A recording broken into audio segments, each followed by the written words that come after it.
Welcome my curious friend. Today we are going to study exercise 2.5 का question 10th करने जा रहे हैं। ठीक है, जो कि क्लास 9th का है। इसमें क्या करना, factorize each of the following, हमको इसे फैक्टराइज करना है। तो यहाँ पर ये क्यूबिक पॉलिनोमियल दिख रहा है, लेकिन दो वेरिएबल्स यहाँ पे है, दो वेरिएबल्स यहाँ पे हैं।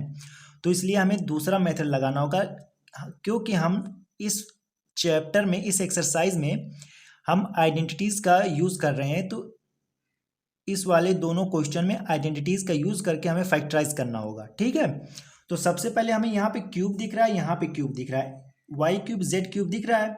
ठीक है, अब यहाँ पे 27 और 25 दिया है, तो ये क्या किसी का क्यूब है? ये क्या किसी का क्यूब है? तो 27 किसका है? 3 3 जा 9, 9 3 जा, तो ये हो गया 3 और वाई का होल क्यूब, ये इसका क्यूब हो गया, ये हो गया 5 जेड का होल क्यूब। ठीक है, ये किसका क्यूब हो गया? 27 3 का क्यूब हो गया, वाई तो वाई है। 125 किसका क्यूब है? 5 का, 5 जेड का होल क्यूब कर दिया। इसको सॉल्व करोगे तो यही आएगा। तो आप यहाँ पे हमें मिल गया ए क्यूब प्लस बी क्यूब, ये टोटल क्या हो गया? 3y क्या है? ए है समझ लिए हमने, और इसको 5 जेड को हमने क्या समझ लिया कि ये बी है। तो ए क्यूब प्लस बी क्यूब, क्या ऐसा फार्मूला कहीं पे है? तो अभी हमने क्वेश्चन 9th में ही पढ़ा है। तो हम कहेंगे वी नो दैट, सबसे पहले हम बहुत कुछ जानते रहते हैं। वी नो दैट, कौन सा फार्मूला हमने देखा?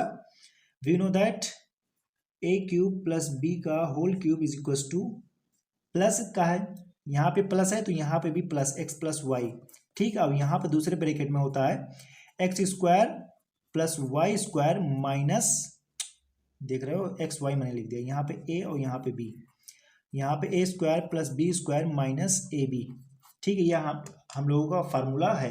अब इसी के बेस पर हम ये वाला फार्मूला इस पे अप्लाई कर देंगे। तो हमारे पास ए की जगह पे 3y है, तो हमने यहाँ पे लिखा 3y का होल क्यूब प्लस 5z का whole cube is equal to, अब a प्लस बी, तो 3y प्लस 5z, ये क्या एक ब्रैकेट में। अब यहाँ पर ए स्क्वायर क्या है हमारा?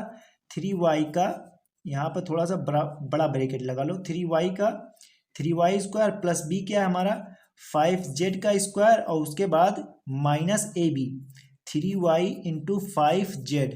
ठीक है, ये हमारा फार्मूला हमने ये अप्लाई कर दिया, हमारा ये फैक्टराइज आ गया।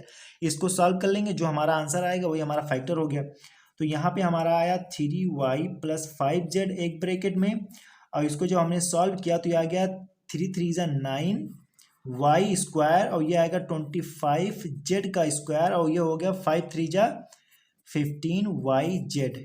ठीक, अब यहाँ पर ये इतना आ गया। ठीक है, अब यहाँ पे आ गया 3y का होल क्यूब प्लस 5z का whole cube is equal to, हमारा ये आंसर आ गया, यही फैक्टराइज हो गया इसका। 3y प्लस 5z एक ब्रैकेट में, दूसरे ब्रैकेट में 9y square plus 25z square minus 15yz, ये हमारा क्या आ गया? फैक्टर आ गया। एक फैक्टर ये, एक फैक्टर ये। क्लियर है? अब हम चलते हैं अपने सेकंड पार्ट पर। अब हमारा सेकंड पार्ट क्या है? 64m cube minus 343 n cube है। ठीक है, तो m क्यूब और n क्यूब तो हमें दिख रहा है, लेकिन क्या 64 किसी का क्यूब है? 343 क्या किसी का क्यूब है? तो अगर आपको डायरेक्ट नहीं आता है तो आप 64 को ऐसे लिखेंगे, और 2 3 जा 6, 2 2 जा 4, 2 1 जा 2, 2 6 जा 12, 2 8 जा 16, 2 4 जा 8, 2 2 जा एंड 2 1 जा। हमें क्यूब चाहिए, मतलब अगर 3 पेयर चाहिए, एक पेयर ये हो गया, एक पेयर ये हो गया, एक पेयर हो गया, मतलब 4 4 का, तो ये हो गया 4, ये भी 4, ये भी 4, हमें 3 पेयर मिल गए ना। 4 4 जा 4 चौके 16, चौके 64, मतलब 4 4 जा 16, 16 4 जा 64, तो ये हमें क्या मिल गया? 4m का होल क्यूब। ठीक, अब 343 किसका क्यूब है? इसको भी फाइंड करने के लिए आपको यहाँ पर इस तरह से एलसीएम फैक्टर आपको निकालना होगा। तो 343 किससे डिवाइड होगा, जल्दी बताओ? ये सीधे 3 से होगा, 3 से होगा, नो 4 से नहीं, 5 से नहीं, 7 से होगा। 7 4 जा 28, अब यहाँ पे कितना बचा? यहाँ पे हमारा 6 बचा। टोटल कितना हो गया? 63। अब 7 का टेबल कितनी बार हम पढ़े कि 63 आ जाए?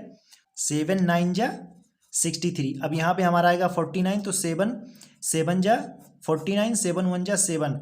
अब यहाँ पे 1 2 3 7 3 टाइम्स आ गया, तो मतलब 7 n का होल क्यूब बन गया। ठीक है, अब यहाँ पे हमारा क्या बन गया? a cube minus b cube. ठीक, तो ये कहाँ से आया? वी नो दैट, हम जानते पहचानते रहते हैं। तो a cube minus b cube, ये इसका कौन सा फार्मूला होता है, ए माइनस बी, और दूसरे ब्रैकेट में क्या होता है, A square plus B square plus A B. ठीक है, वहां पे क्या था, यहाँ पे माइनस था, अब यहाँ पर सेकंड वाले में क्या होगा, यहाँ पे प्लस होगा। ठीक है, यहाँ पे और यहाँ पे माइनस रहेगा, यहाँ पे ब्रैकेट में प्लस रहेगा। क्लियर है। अब इसी के बेस पे हम अपना क्वेश्चन सॉल्व करेंगे। तो सबसे पहले हमारा 4m का होल क्यूब माइनस 7n का whole cube is equal to, A की जगह पे 4m है तो a माइनस बी की जगह पे 7n है तो 7n, ये हो गया। दूसरे ब्रैकेट में ए स्क्वायर क्या है, 4m है, तो यहाँ पे हो गया 4m का होल स्क्वायर प्लस b क्या है, 7n का होल स्क्वायर प्लस ए बी क्या है हमारा 4m इंटू 7n, ये हमारा हो गया क्लियरिटी से। अब इसके आगे क्या होगा, 4m माइनस 4n वैसे ही रहेगा, ये ऐसे ही रहेगा। और सेकंड में 4 4 जा 16 m स्क्वायर प्लस 7 सकते 49 n स्क्वायर प्लस 7 4 जा 28 mn, ये आ गया हमारा आंसर। ठीक, ये क्या आ गया, हमारा आंसर आ गया, और ये कोई दिक्कत वाली बात नहीं है। माइनस 7n का होल क्यूब, तो ये आ गया 4m क्यूब माइनस 7n का whole cube is equal to 4m minus 7n, और एक ब्रैकेट में आ गया 16m square plus 49n square plus 28 mn। ठीक है, ये हमारा आंसर आ गया। तो हमने अपना फैक्टर कर दिया क्वेश्चन 10th को। हमारा फर्स्ट वाला पार्ट ये था, यहाँ पे हमने अपना फार्मूला लगाया ए क्यूब प्लस बी का क्यूब इज इक्वल टू, ये वाला फार्मूला लगा के अपना अप्लाई कर दिया, हमारा आंसर ये आ गया। सेकंड वाले में हमने ये वाला फार्मूला अप्लाई किया, हमारा आंसर ये आ गया, फैक्टराइज कर दिया। तो I hope you enjoy answer 10। तो वीडियो आपको कैसी लगी कमेंट्स में बताएं, वीडियो को लाइक शेयर और चैनल को सब्सक्राइब करें। Thank you for watching this video.